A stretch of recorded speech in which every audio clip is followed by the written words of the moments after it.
Durante muitos anos nas trevas, percebi algo que sempre se repetia e me deixava intrigada. Só depois que me converti é que entendi o que estava acontecendo. A verdade é que a maioria dos cristãos vive em pobreza. Sim, a maioria. E não porque seguem Jesus de verdade, mas porque seguem religiões com falsos profetas que vendem uma prosperidade que raramente chega. E quando chega, vem corrompida pelo amor ao dinheiro. Existe um movimento nas igrejas, arquitetado pelas trevas, que mantém os cristãos pobres espiritualmente. Não pense que são todas as igrejas, algumas são cheias do Espírito Santo, onde o mal não entra. Mas não falo só de dinheiro, falo de uma pobreza profunda, falta de vida, de propósito, de visão. Pessoas cheias de fé, mas que não conseguem avançar. Que oram, mas continuam presas. Que cantam louvores, mas vivem mendigando espiritualidade. Do lado das trevas onde eu vivi, vi outra realidade. Os servos do diabo, especialmente os que se infiltram nas igrejas, prosperam. Eles enganam os cristãos dizendo que servem a Deus, mas servem ao inferno. Esses servos têm estratégias claras, mas cuidado. A maioria dos servos das trevas, feiticeiros, bruxos, satanistas, vivem uma miséria espiritual tão profunda que só Deus pode libertá-los. Porém, existem os escolhidos do inferno, que recebem promessas de prosperidade porque entregaram suas almas ao mal. Enquanto muitos líderes prosperam em todas as religiões, 90% dos cristãos lutam para pagar as contas, mas arranjam dinheiro para ajudar as igrejas. Já percebeu? Estão presos num ciclo, rodando no mesmo deserto, sem sair do lugar. Eu me perguntava, por quê? Por que quem diz servir ao Deus Todo-Poderoso vive tão miseravelmente? Só depois que conheci Jesus é que entendi. O inimigo cega seus servos. Para mim, na escuridão, essa pobreza era normal. Sabia que as trevas interferiam, mas aceitava como preço a pagar. Quem serve ao inimigo precisa dar algo em troca: alma, vida, finanças. E os cristãos? Também são cegados. Não só os do mundo, mas muitos dentro das igrejas. Talvez você nunca tenha ouvido. Há infiltração demoníaca em várias igrejas. Demônios disfarçados, sentados nos bancos, subindo no altar. E pior, alguns pastores e líderes da alta cúpula estão comprometidos com essas forças. Usam a Bíblia, mas não pregam arrependimento. Falam de Deus, mas servem ao inferno. Eu vi com meus próprios olhos igrejas escolhidas para serem atacadas por agentes espirituais que semeiam confusão, divisão e destruição.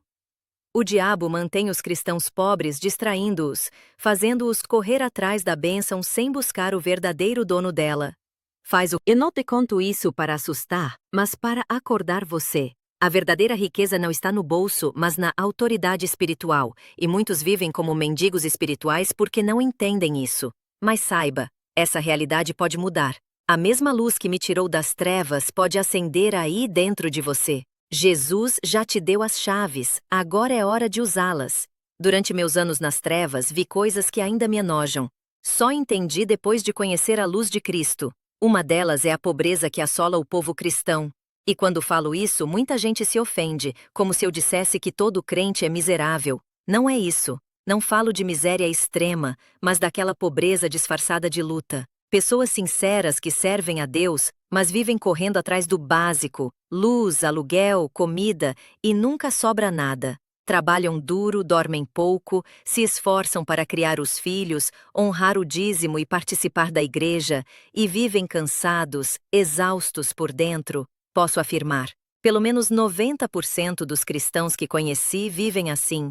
Claro que há exceções, mas a esmagadora maioria está presa nesse ciclo e nem percebe que não é normal. Muitos acham que esse sofrimento é parte do carregar a cruz. Mas por trás disso tudo existe algo acontecendo. Também quando estava nas trevas, entendi bem como esse sistema funciona e posso garantir é espiritual. A pobreza dentro do meio cristão é alimentada por estratégias demoníacas, não por acaso ou azar. É um plano que começa com cegueira espiritual. O diabo cega não só quem está no mundo, mas também muitos dentro da igreja. Eles cantam, oram, mas continuam cegos, sem discernir o que acontece ao redor.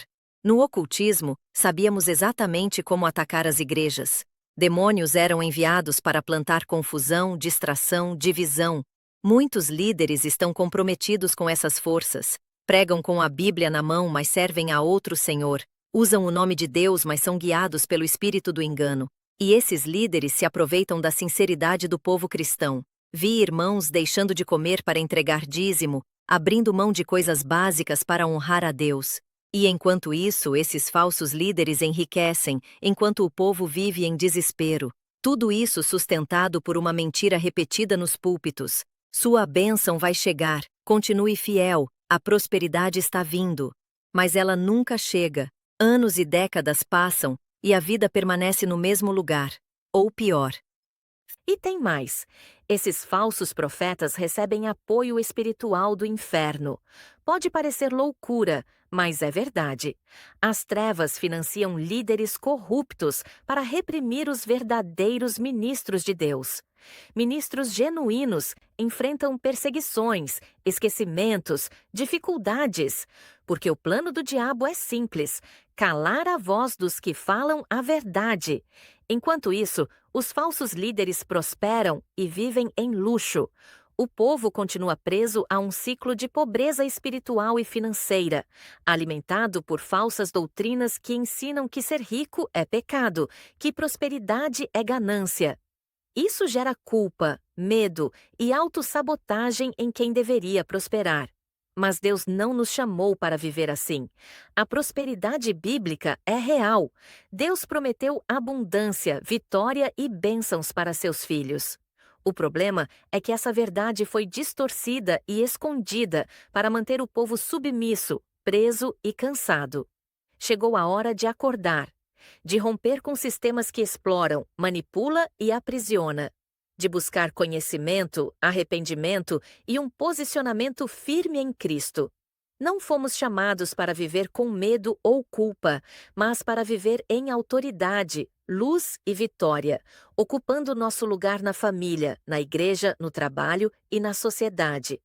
A escassez não glorifica a Deus. A pobreza emocional não é santidade. A miséria espiritual não é um troféu. Nosso destino é de abundância. Nas ruas de ouro da eternidade não haverá falta. Então comece a andar nessa luz agora.